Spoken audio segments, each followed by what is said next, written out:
ঢাকাই সিনেমার ব্র্যান্ড শাকিব খান, যার বদৌলতে বাংলা সিনেমার গান, টিজার কিংবা ট্রেলার দেখে ভিনদেশিরাও জানাচ্ছেন প্রতিক্রিয়া।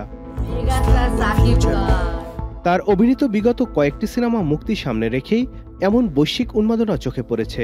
ব্যতিক্রম হলো না বরবাদ টিজার প্রকাশের পরও। দেশের ফিল্ম ক্রিটিকদের সঙ্গে Kolkata, Mumbai, Tamil, Pakistan, Australia, Philippine, England, German, তুর্কি, আফ্রিকা সহ অনেক দেশের ফিল্ম ক্রিটিক্সরা প্রকাশিত টিজারটি নিয়ে চুলছেরা বিশ্লেষণ করে মতামত দিচ্ছেন। বরবাদ সিনেমা বিশাল বড় হিট হবে। আর সেই সব ঘেটে দেখা যায় তারা শাহরুখ, সালমানদের পাশাপাশি এখন শাকিবকে নিয়েও আলোচনা করছেন। গেল কয়েক বছর ধরে তারা শাকিবের লুক, টিজার এবং গান এলেই ঝাঁপিয়ে পড়ে রিভিউ দিচ্ছেন। তুফানের পর এবার বরবাদের টিজার প্রকাশেও ইউটিউবে প্রায় 250 কন্টেন্ট ক্রিয়েটর তাদের চ্যানেল থেকে রিভিউ দিয়েছেন। বাংলা সিনেমা নিয়ে এত আলোচনা রীতিমতো বিস্ময়কর।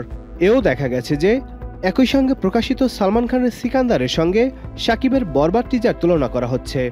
বাংলা ভাষা না বুঝলেও সেই সব ভিনদেশি কন্টেন্ট ক্রিয়েটররা শাকিবের এক্সপ্রেশন, অ্যাকশন, স্টাইল নিয়েও প্রশংসা করছেন। পাশাপাশি পরবর্তী কন্টেন্টে ইংরেজি সাবটাইটেল রাখার অনুরোধ করছেন এবং বাংলাদেশের এসব সিনেমার মান বিশ্বমানের বলে আলোচনা করছেন। টিজার প্রকাশ করে দেশ বিদেশে হইচই ফেলে দেওয়া শাকিবের বরবাদ মুক্তি পাচ্ছে আসন্ন ঈদ উল ফিতরে।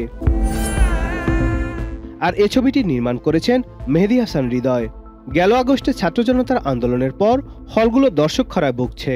বরবাদ দিয়ে আবারও সিনেপ্লেক্স, মাল্টিপ্লেক্স থেকে সিঙ্গেল স্ক্রিনগুলো জেগে উঠতে পারে।